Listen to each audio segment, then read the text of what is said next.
everybody. It's so good to be back and good to see everybody. Mr. Chairman Comer needs to leave, so I'm going to yield to him first thing and let him go first. So, Chairman Comer. Well, thank you, Chairwoman McClain. Yesterday, Speaker Johnson and members of the House Oversight Committee met with several survivors of the horrific crimes committed by Epstein and Maxwell. The abuse these survivors endured is both heartbreaking and sickening. They were not only victims of unspeakable crimes, but were also betrayed by their own government, which failed to deliver justice and accountability. The House Oversight Committee is committed to providing transparency and accountability for these brave survivors and for the American people. Over the past 6 weeks, the Oversight Committee has worked tirelessly to obtain documents and testimony related to Epstein and Maxwell. We have subpoenaed Maxwell for a deposition. We have subpoenaed the Department of Justice for documents. We have issued subpoenas to 10 former federal officials for depositions. We have requested documents from the Epstein estate. And we have secured a transcribed interview with former Labor Secretary Alex Acosta. This is the most comprehensive investigation into Epstein and Maxwell to date, and we're already getting results. We have already deposed former Attorney General Bill Barr. The DOJ has produced nearly 34,000 pages of documents with more to come. These documents are now accessible on our website. We put every single document on the website. The Epstein estate will begin producing documents on September 8th. The committee is operating at an unprecedented pace and doing the work the right way. What we heard yesterday from the survivors is that they support these efforts and they support the pursuit of transparency and accountability. We will continue working tirelessly for these survivors and for the American people.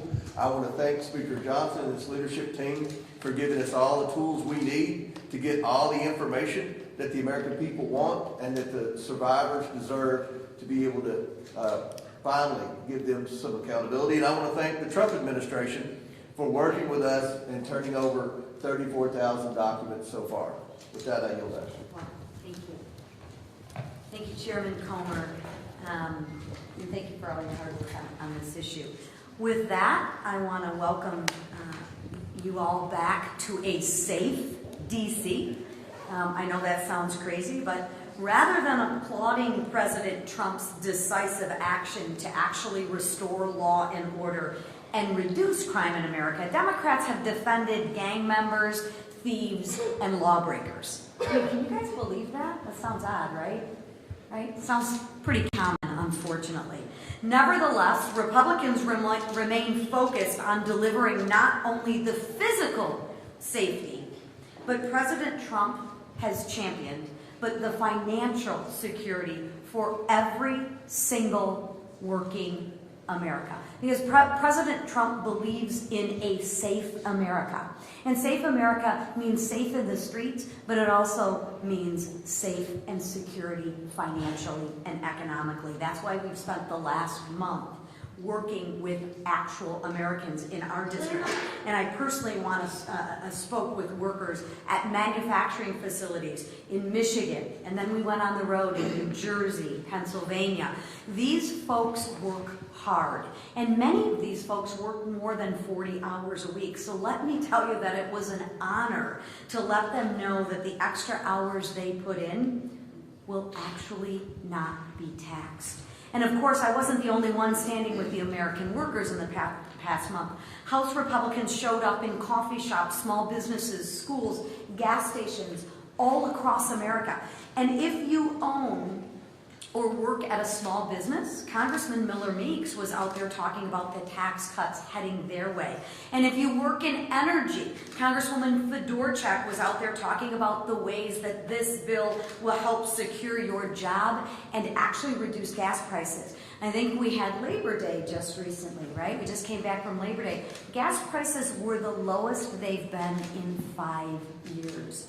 What a success that is. And if you work in healthcare, Congressman Barrett was on the ground hosting a town hall about what this bill does to actually improve healthcare in rural areas. And if you've worked your whole entire life, Congressman Mario Diaz-Balart sat down with seniors about the historic tax cut they will receive because of the Working Families Tax Cut Bill. Wherever you work, the bottom line remains the same. Republicans are fighting for every single American worker, and we are proud of the results that we have delivered. Republicans voted to keep money in Americans' pockets, while the Democrats voted to take money from Americans' pockets. Republicans delivered no tax on tips, no tax on overtime, and no tax on Social Security. Well, every single Democrat, let me say that again, every single Democrat voted to increase your taxes by at least $1,700 for the average middle-class family. Every single Democrat voted to raise taxes by at least $1,700. Please cover that. Republicans want to keep more money in your pocket. Democrats think that you should pay more money to the government because the government just runs so doggone efficiently, right? House Republicans are doing what is needed to be done to deliver for the American worker. And with that, I want to turn it over to someone who has actually worked hard for his constituents, Congressman David Taylor of the great state of Ohio. It pains me to say Ohio, as in Michigan. I know, you're still recently the winner, so thank you, Chairman. During the August work period, I spent time in Ohio's 2nd Congressional District talking with local small business owners, farmers, manufacturers about the issues that are most important to them. I heard over and over again how important the Working Families Tax Cut Act is in transforming the lives of hardworking Ohioans by lowering taxes so they can spend their hard-earned money on what they need, helping small businesses grow and develop and revitalizing our main streets. As a third-generation small business owner, I know firsthand how a tough economy and skyrocketing taxes make it harder to turn a profit. When I popped into family-owned shops last month, store owners told me how grateful they were with the expanded 199A tax credit that was helping hand they needed to stay in business so they can maintain a presence in our communities. Beyond business, Ohioans made it clear that they don't want illegal immigrants taking benefits that are meant for Americans in need. This is just Ohio common sense. The Working Families Tax Cut Act benefits vulnerable Americans so they can get back up on their feet while kicking off illegal immigrants who never should have received taxpayer benefits in the first place. The common myth surrounding the act is that it will shut down rural hospitals serving Americans across our country, and especially in my district. That is far from the truth. In rural regions like Southern Ohio, the act includes a historic $50 billion investment in rural hospitals, and when I spoke with local healthcare providers, they confirmed how critical this funding is in meeting their most rural patients' needs, and they're very pleased with the results.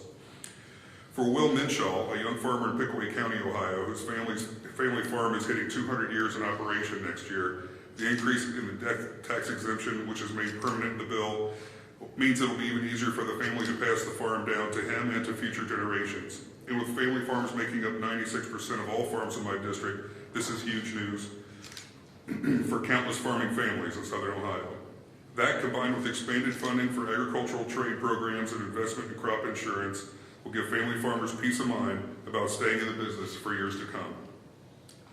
I was also proud to see provisions of my USA Car Act, which co-sponsored with Senator Marino, included in the act. It will create a deduction of interest on the purchase of American-made cars on your car loan. That will create thousands of jobs across our nation, all while securing our nation's supply chains and invigorating our economy. The Working Families Tax Cut Act is paving the way for economic prosperity for hardworking Americans, and Ohio families are reaping the benefits. I was proud to support it and will continue advocating for the needs of Buckeye families in Congress. Thank you all for being here, and now I'd like to introduce Tom Click, CEO of aluminum manufacturer Patriot Industries in Louisa, Virginia. I knew I was going to do that. I got a friend named Louisa. Louisa, Virginia. Tom co-founded this business with his wife, Sarah, and will share a little bit about how the act benefits his employees.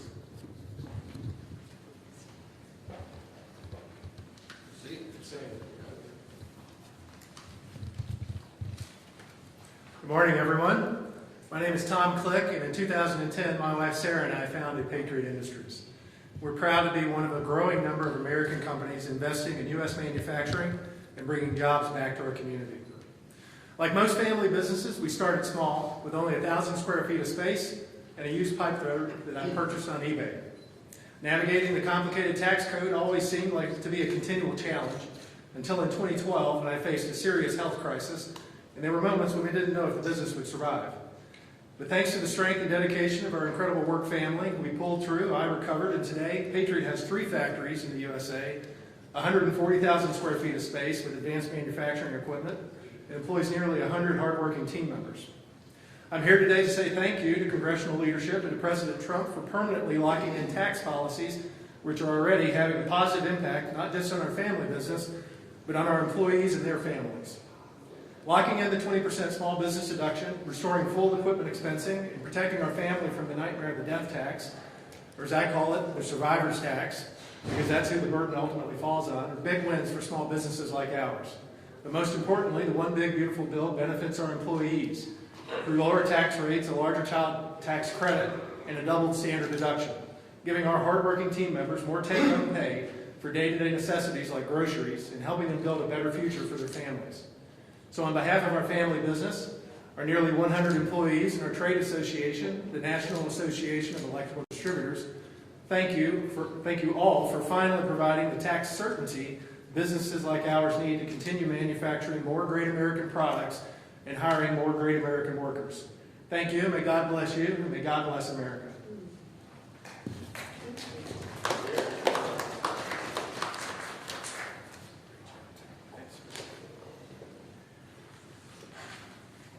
Last week, 2 innocent lives were taken at Annunciation Catholic School in Minneapolis. As a Minnesotan, a father, and Catholic, words cannot begin to describe the amount of heartbreak and anger we feel over this unspeakable act of evil. Our prayers continue to be with the victims, their families, and everyone who is impacted by this horrific event. We pray because, despite what some may say, prayer is powerful. Thank you to FBI Director Patel, Deputy Director Bongino, and to our local law enforcement for all their efforts. Thank you to President Trump for reaching out to Governor Walz to offer support and ordering that all flags be flown at half-staff in honor of the victims. And thank you to Vice President J.D. Vance for being in Minnesota today to pay his respects to the victims of this tragedy and their families. They need to know that someone cares. This senseless tragedy was carried out by a very broken and deranged individual. He is the unfortunate picture of the current mental health crisis we have here in the United States. A mental health crisis that has been normalized and exacerbated by extreme Democrat policies. We cannot allow any more innocent lives to be taken by someone who should have received help long before they had a chance to become violent. Not to mention the far left anti-law enforcement policies of Tim Walz and Democrats in Minnesota that encourage crime. The way forward is to address the mental health crisis and empower law enforcement to crack down on crime, just as President Trump has done right here in our nation's capital. The American people elected our Republican trifecta with a mandate to restore law, order, and prosperity to our communities. And that is exactly what we have done over the last 7 months. This August, I had the privilege of being back in my home state to discuss how Republicans' working families tax cut is benefiting Minnesotans. It was an honor to host several Trump administration officials, including Labor Secretary Lori Chavez-DeRemer, Environmental Protection Agency Administrator Lee Zeldin, and Federal Transit Administration Administrator Mark Molinaro, who all helped highlight the ways this once-in-a-generation piece of legislation improves the lives of so many. From no tax on tips and overtime to historic tax relief for American manufacturers that you just heard about from Tom, Minnesota workers and businesses are benefiting from this monumental bill. While in my district, I got to visit New Flyer's bus manufacturing plant alongside FTA Administrator Molinaro, American manufacturers like New Flyer can expect a major boost thanks to provisions like full expensing and bonus depreciation. With 12% of employment in Minnesota being in the manufacturing sector, hundreds of thousands of Minnesotan workers stand to benefit. The Republican trifecta's Working Families Tax Cut unleashes growth and opportunity like never before, and we're just getting started. With that, I turn it over to our great leader, Steve Scalise. Thank you, Whip, and our prayers are with you and the people of Minnesota for that tragic shooting. And as we come back to D.C., it is encouraging to see a much safer nation's capital. And it is clearly the result of the work of President Trump, who said early off he was going to make America safe again. And you don't just do it through words, you do it through actions. And those actions have been significant. Those actions are noticeable when you go around the district, when you talk to people here in D.C. who can feel the presence of those National Guard troops. I want to thank all the states who have sent National Guard troops. Proud that my home state, the Speaker's home state of Louisiana, is one of those who have sent over 100 of our Louisiana National Guard to be a part of helping making our nation's capital safe. And we're going to continue to take steps to do things here in Congress to address some of the other problems in our nation's capital. Worked closely, in fact, spoke with President Trump just a few days ago about some of the actions Congress needs to take to address the things that D.C. has done, self-inflicted wounds, so to speak, that they have passed through the council to make it easier for hardened criminals to walk free, even if they get arrested. Carjackings, you could carjack somebody at gunpoint, and frankly, a lot of the people who commit some of those violent crimes are younger people under 25. You can be 23 years old and walk out the next day if you get caught without serving any time in jail. And I think a lot of people are outraged by that, but it's ordinances on the books in D.C. that lead to that. It's soft on crime judges because of a weak judicial nominating commission that is stacked with far leftists who are themselves soft on crime, and because of that you get judges that are soft on crime, and all that does is creates more victims, senseless, needless victims of crime that shouldn't be if you only had better ordinances. And so our Oversight Committee is going to be going to work next week passing a package of bills to address a lot of those problems that D.C. created, to fix it so that criminals can't just walk free. If they want to go commit tough crimes, they'll have to do the time for what they do on the streets. And I think that's a good thing, that we're going to be addressing that problem even more than what President Trump's already done.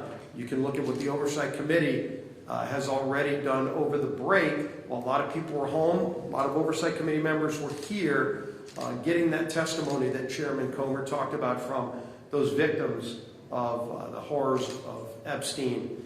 And we're going to continue through the rule today, have a vote to force a lot of that information to be made public, to support the subpoenas that the committee's doing, to go even further than others want to go at getting that information out to the public, including going after the estate of Jeffrey Epstein, something others have refused to do. So we're not done, but it's going to be an important vote today on the House floor to show our support there. And then, of course, we are going to continue to talk about all the things that we passed just in these first 6 months. And obviously, there's a lot more we want to do. There's a lot more we're doing just this week. Some great energy production bills, energy and water appropriations bill. Appropriators are having negotiations to try to get a resolution on the proper funding of government. All of that is still going on. But it's important when you go around the country and hear stories like we heard today of people that are now starting to make more investment in America because we stabilized the tax code. We prevented a massive tax increase on families all across this nation by passing the One Big Beautiful Bill. We modernize America's air traffic control system. We secure our border. We open up more energy production. All of the things that are going to help families have more money in their pockets, overtime workers. With no tax on tips, that's $1,700 more in the pockets of hardworking families. And the best is yet to come. There's a lot more we're going to do. And the person leading that charge is the fellow LSU alum. And yes, we are proud of our alma mater winning its opening game. It's going to have football back, college football. Some people might not say right now they're glad to have college football back, depending on how their team did. We're proud of what's now the number 3 team in the nation, the LSU Fighting Tigers, another Fighting Tiger. And Cover Boy, if you brought your copies of Time Magazine, he might actually sign a copy for you. Not every day that a Republican gets on the cover of Time Magazine, but he has exhibited great leadership. He's gotten a very, very narrow House Republican majority to come together time and time again to deliver big wins for American families, and I'm glad it's being noticed nationally. It deserves to be. Our Speaker of the House, Mike Johnson. Thank you, Mr. Leader. Welcome back to everybody. We come back very excited, and not just because the LSU Tigers prevailed on Saturday, but because we're in a really good mood. You know, the House Republicans went out, fanned out across the country over the district work period, and got a lot of work done. And they were talking about the One Big Beautiful Bill, which has also become known as the Working Families Tax Cut Act, because that's what it principally represents. And it was met with great reception everywhere. I'm so grateful for leaders like Tom, the Clicks, who are these small business owners that is the heart of the U.S. economy, and they make it run and they provide jobs. And we're trying to do everything we can to ensure that they have success, because the success of small business owners and hardworking families is the success of America. And that's what our principles and policies provide. And so we're so excited about that. We went out, fanned out across the country. We met with business leaders just like this, with workers, farmers, families in our districts to discuss our legislation and how it's already making a positive impact in communities across the country. I spent the month traveling my own district and 12 other states, and we went quite literally coast to coast. Got a great reception everywhere we went. In my district, I met with farmers who will benefit from the permanent relief from that death tax, and small business owners just like this, who can now plan for the future better because of tax certainty and increases in the small business deductions. In Nashville, Tennessee, where I was, I met with tip workers who will keep more of what they earn thanks to the no tax on tips and no tax on overtime. And they were overjoyed by that. We interviewed them and got their comments on it. I was in Idaho Falls, Idaho. Visited with a local manufacturer there who employs 5,200 people, one of the biggest, most impressive businesses nationwide. And thanks to this bill, they can now permanently deduct more of their critical investments in research and development on their products, and they will help their company and thereby create more jobs and help their workers. Look, whether you're a farmer, a bartender, a stay-at-home parent, a law enforcement officer, a business owner, any profession in between, the legislation that we passed is going to benefit you. It's going to benefit all Americans because, as we noted, it was written for lower and middle class earners, and they were going to feel the effects of that in very short order. We're going to continue to speak the truth to the American people, and we're really excited, I'll just note parenthetically, as we head into the midterm election, about the results that we can point to that are going to help everyone. Regarding D.C. crime, it's not just the One Big Beautiful Bill that's helping American people. Since President Trump took control of the crime in this city, and so many of you live here, and you know, you experienced this, they took control of the D.C. Metro Police Department, and the crime in our nation's capital has fallen off a cliff. Here's some stats. Carjackings are down 85%. Some of you, I won't ask for a raise of hands, but some of y'all live in the Navy Yard. I mean, people were scared to go to their cars at night. It's not happening anymore.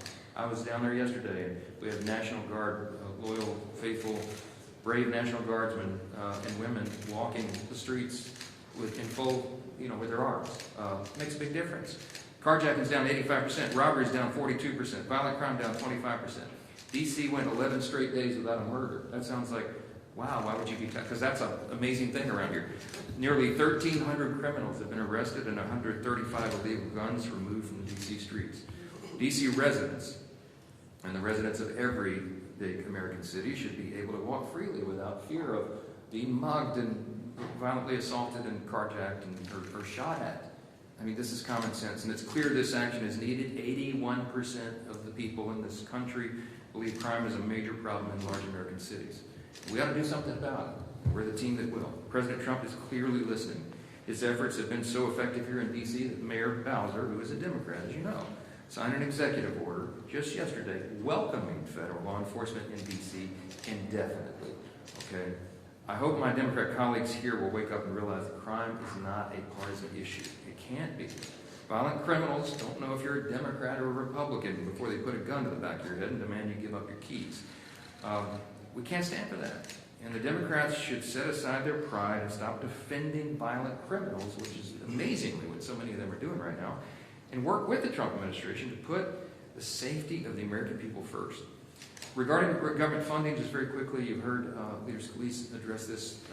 House Republicans are continuing the FY26 appropriations process in our efforts to responsibly fund the government while also cutting spending. Why? Because, my friends, we have a $37 trillion federal debt. Now, remember, we cut $1.6 trillion in the big, beautiful bill, and that was a huge leap forward because it's the largest amount of savings ever achieved by any legislative body in the history of mankind. But it's not enough. We have to continue to spend more responsibly. This week, we'll bring up the Energy and Water Appropriations Bill to the floor, and Chairman Cole is diligently working to get all 12 of the appropriations bills out of his committee. As we always are, the House Republicans are committed to keeping the government open. And unfortunately, it seems like not all the Democrats agree with that, and they're beginning to apply their government shutdown pressure. But I want you to remember one thing. All but one House Democrat voted to shut down the government in March. And we expect, sadly, that may happen again. That will be their inclination. If the government shuts down, it'll be because congressional Democrats rejected common sense solutions to fund the government and instead caved to their far left base. But I'm going to say this. I mean, look, I mean this sincerely. If Democrats are willing to work with us and think responsibly about how we can spend less than we did last year, then we are all open to that. Our nation is saddled with that debt, and we've got to figure this out. Last thing I'll note, and we'll go to questions. I just got a comment on Governor Newsom and his anti-Christian rhetoric, anti-religious rhetoric. Just one personal point here. Last week, I mean, he called me out personally a couple times, and he shamelessly mocked the victims of Annunciation Catholic School for praying after the shooting. Went online and did it in writing. I just found it reprehensible. I mean, it's really sad. In response to a video of Caroline Leavitt discussing the power of prayer amid great tragedy, the governor posted, quote, "These children were literally praying as they got shot at." I mean, why? Like, why would he do that? Why would you do that? Except that you were starving for attention. It's detestable. 2 children were murdered. More than a dozen were hospitalized, and Gavin Newsom's response was to sneer and condemn those who seek out our Creator at our darkest moments. I just thought it was evil. In fact, it's indicative of such a profound moral decay that really the only hope for Gavin is prayer, ironically, and we're told in Scripture to do that. As people of faith, we believe in the strength of prayer and intercession.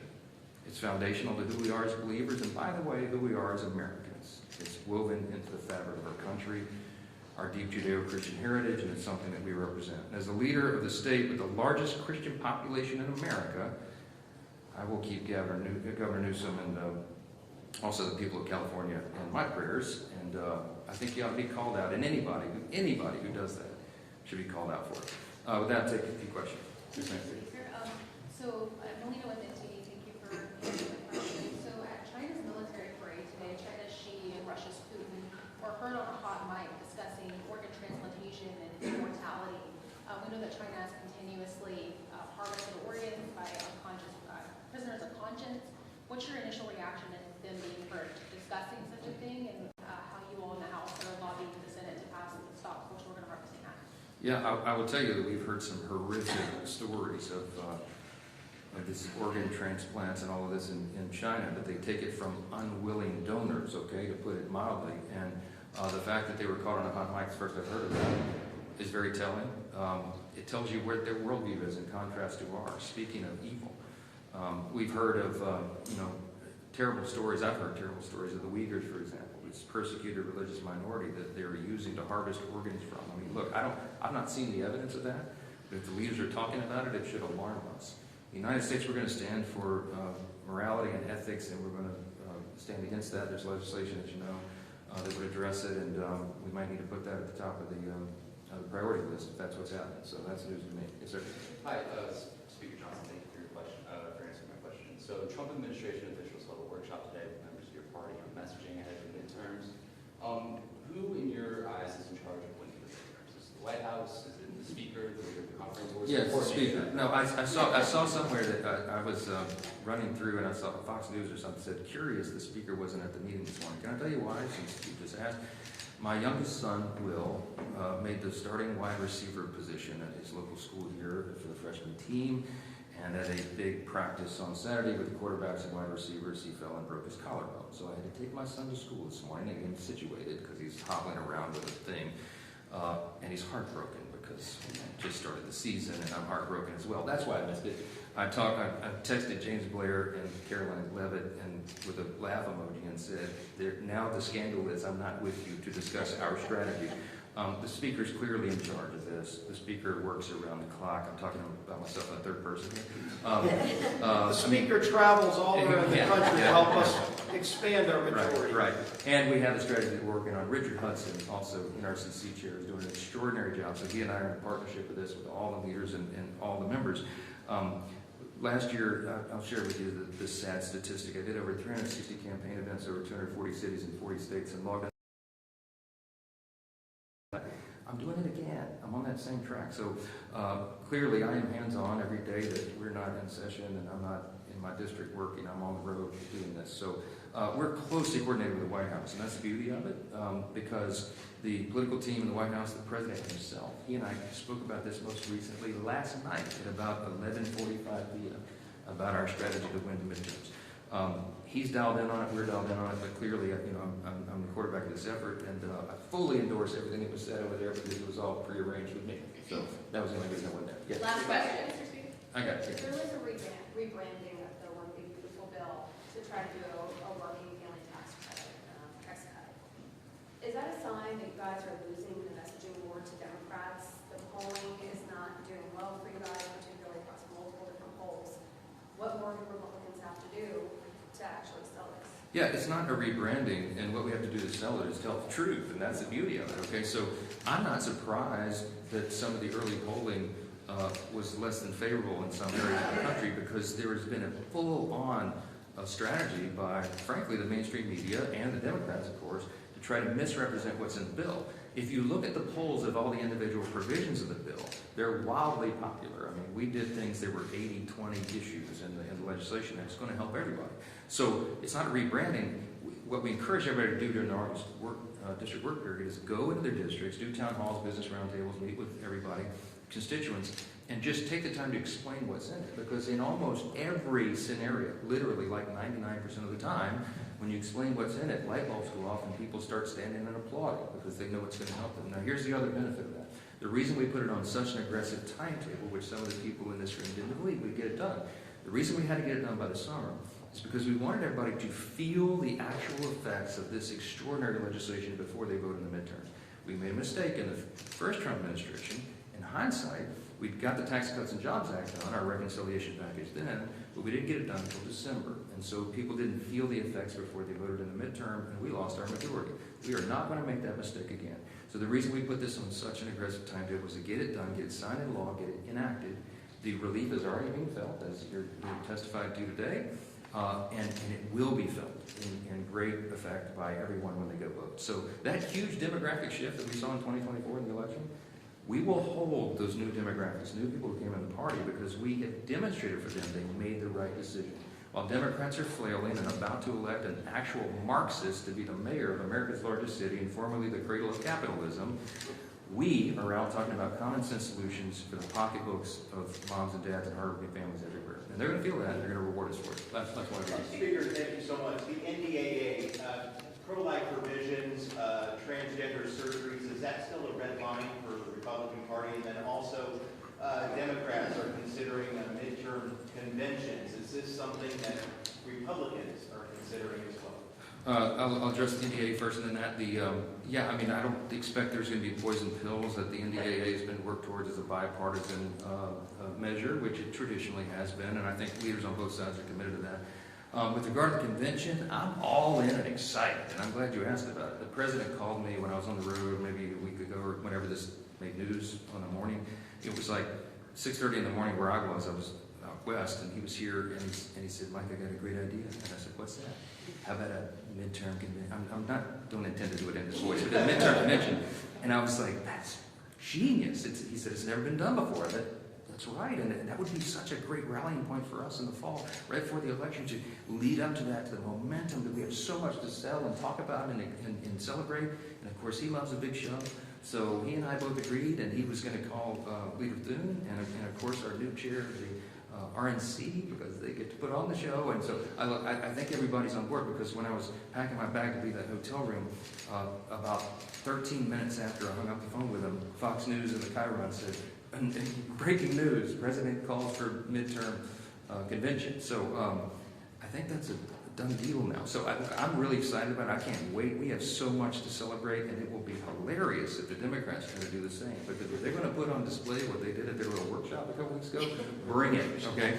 So all we got to do is find the right location, get this thing planned, and we're going to be excited. We'll be bringing, I'm sure, folks like the Clicks, like Tom here, come and tell his story about what's happening, and everybody will resonate, and all the people will say, amen. Thank you all so much. Bless you. All right. On congressional staff ban, congressional staff ban.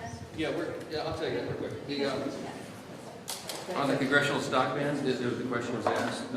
I'm generally favorable to the policy. There's a couple of different ideas on the table, and we have to build consensus on that, because you got to do it responsibly. So some of the ideas that have been put forward, I'm not in love with the details of.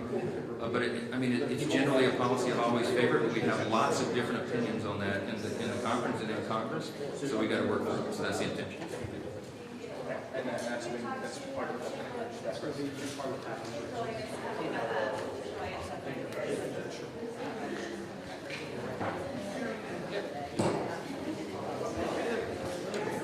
on the discharge petition, do you think that the oversight investigation and the resolution within the rule on continuing that will be enough to